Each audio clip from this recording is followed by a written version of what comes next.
Q93, it's your boy Wild Wayne, and once again, in an effort to tie the community with some of our leadership today, and I've been waiting on this interview, I have the new Chief of Police, Mr. Michael Harrison. How are you? I'm fine. Thank you for having me. Man, it was a whole lot of things going on. I think the city was maybe caught a little bit off guard by Surpass's retirement and stepping from that position.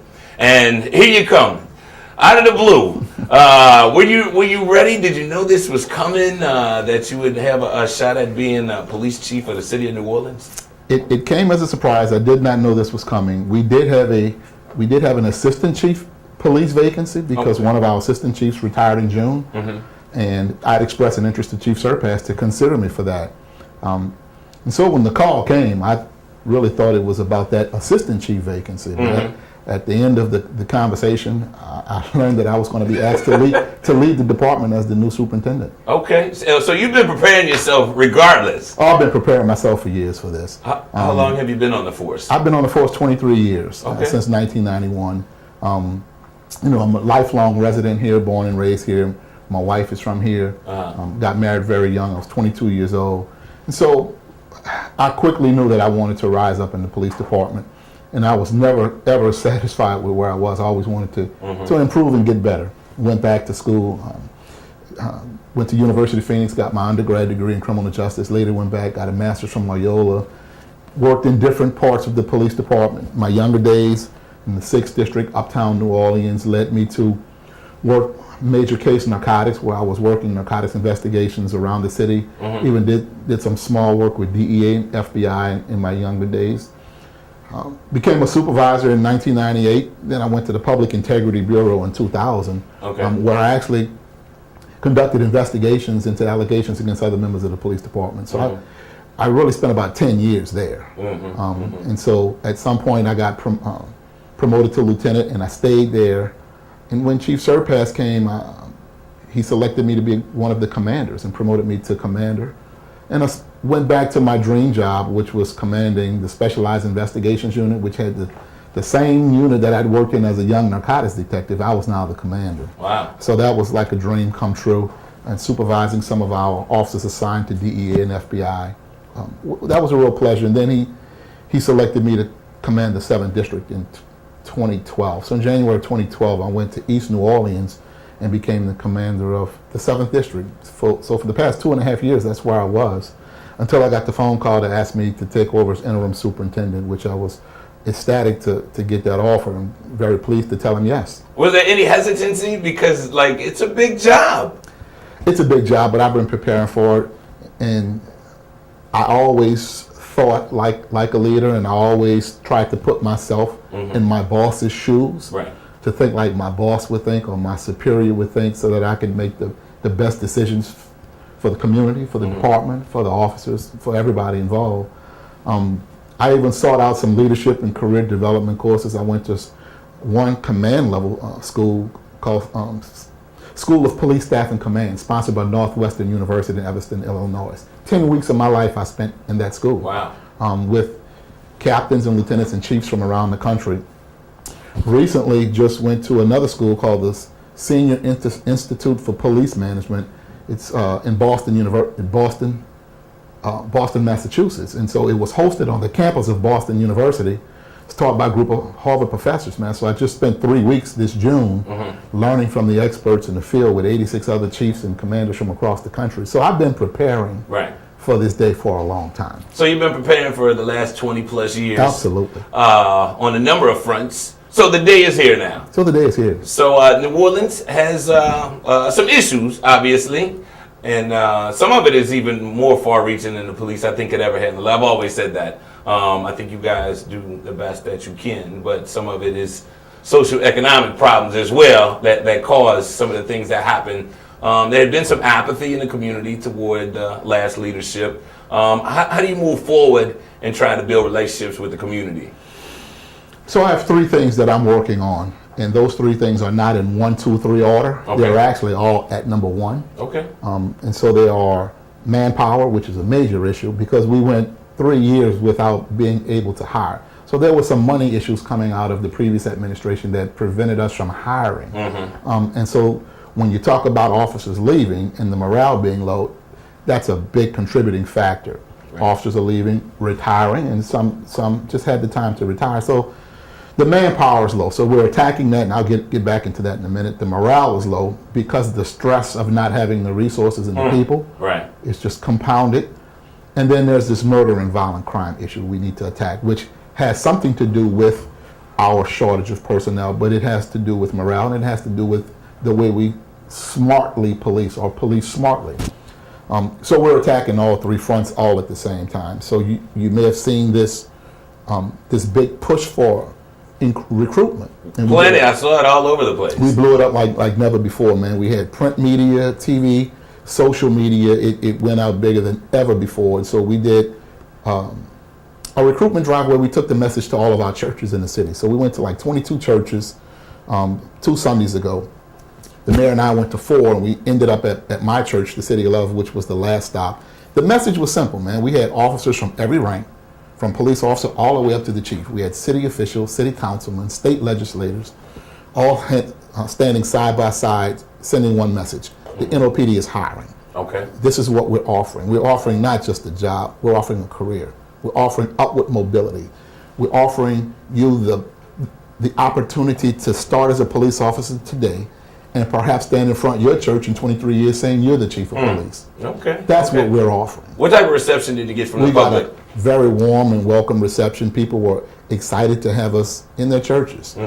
Pastors and congregants alike were very ecstatic. They said they hadn't really seen that before. So this was not something new, but we just did it so big that they were very impressed by it. We got a very warm reception. And we have some indicators coming into work on Monday and Tuesday that showed us that there was a major increase in people who went online to apply on Monday and Tuesday, right after that recruitment. Got the analytics on it that it was successful. That was positive feedback that we got.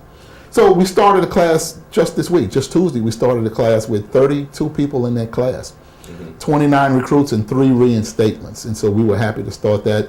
There's a collaborative effort between the city, the mayor's office, the city council, and we have some private partners, especially through the New Orleans Police and Justice Foundation. We all came together to make this happen, and the city council and the mayor's office put up the money with our private partners to fund this. And that's important that you have some money to work with, because your hands are kind of tied a little bit without it. So the people are behind us, the citizens are behind us, we need it. And so what we're looking to do now is even increase that. So we have a class of 32 in there now that will graduate early next year. There's another class in there that's set to graduate first or second week of November. 27 recruits that will be coming out joining our ranks. And so we have such good positive feedback, we think we're probably going to be moving to 3 classes at one time in the near future. So right now, what are your numbers for the force that are currently employed as NOPD? We're slightly above 1,100. And what's the ideal number? We're hoping to get to 1,600. That will be the ideal number. And with that number, we will be able to build a state-of-the-art department where we can build in uncommitted time for officers to do more community policing initiatives, to be able to walk the neighborhoods and meet and greet people, to go on bicycle patrols, to be able to go to community functions and church functions and school affairs. Right now, because of where we are, the officers are really inundated with the high volume of citizen call for service. So citizens are calling us at such a large rate that we're committed to going to answer their calls. Right. With the extra manpower, we will be able to build into our program uncommitted time, and we can let officers build us a state-of-the-art, world-class community policing initiative. And with that, building on top of our NOLA for Life program, we really believe that's going to affect our violent crime, it's going to affect our murder decrease, it's going to affect property crime. The increases you see in our property crime, it's no secret, we have those increases because we're short of manpower. Right. And so you see a slight spike in crimes of opportunity because we're working with 100 fewer people than we had this time last year. The patrols are not as frequent as before. You said it. The patrols are not as frequent. The amount of vehicles, because we couldn't buy vehicles for 3 years. Right. The amount of vehicles that we have out are fewer than we had. So we bought 100 last year. We bought 100 this year. They're on the way. And so the ability to spread out across the city for citizens and the criminal element to see us has diminished, but we're building that back right now. See, that's a really good thing, the part where you said where you're trying to get more people on the force so that not only can they handle the calls, but also deal with the community. Because quite often the community only sees the cops when it's a bad thing. So if they can see them just as often, if it's community relationship stuff, I think you kind of build a bond with community versus so much apathy that there's been, and that's just kind of it. It's like when the principal walks down the hallway and everybody's trying to tighten up. If they see the principal all the time, and they have a great relationship, it's not that tense moment. I still, the hairs on the back of my neck raise up when the cop is behind me. It might just be trying to pass me, but I think sometimes we gotta figure that part out, and those things kind of get magnified with some of the things that are happening around the country. Absolutely, especially where it comes to African Americans and white cops. Has that been something that you've thought about and potentially addressing to make sure that the relationships are good between white or black cops and young African American males, especially? That's something I'm always thinking about. Every executive has to be thinking about that. And so it's been my experience that our city is a very diverse culture. Right. I mean, we have a mixture of all types of culture, people from all backgrounds. And also, our department is a diverse department. And so we want to continue with that diversity, but we want to make sure that we bridge the gap between the community and our police force. And so we want the citizens to not only know that they live in a safe city, but we want them to feel safe as much as they know that they're safe. So yeah, we want to bring down the murder rate, we want to bring down the violent crime rate and our property crime rate, but we want our citizens to feel safe. And so we want to change this perception of crime and the perception they have of our department as being just a military-style department. Right.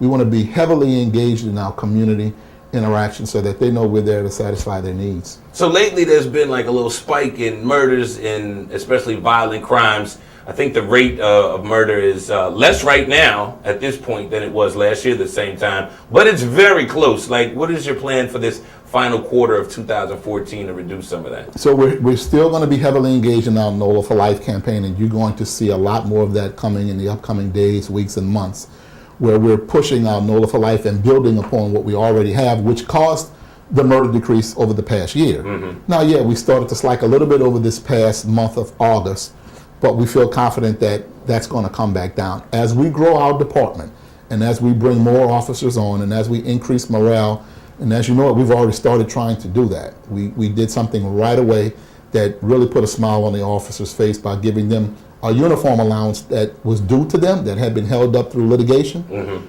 That one little olive branch increased morale. So now we're beginning to pull officers back into our plan.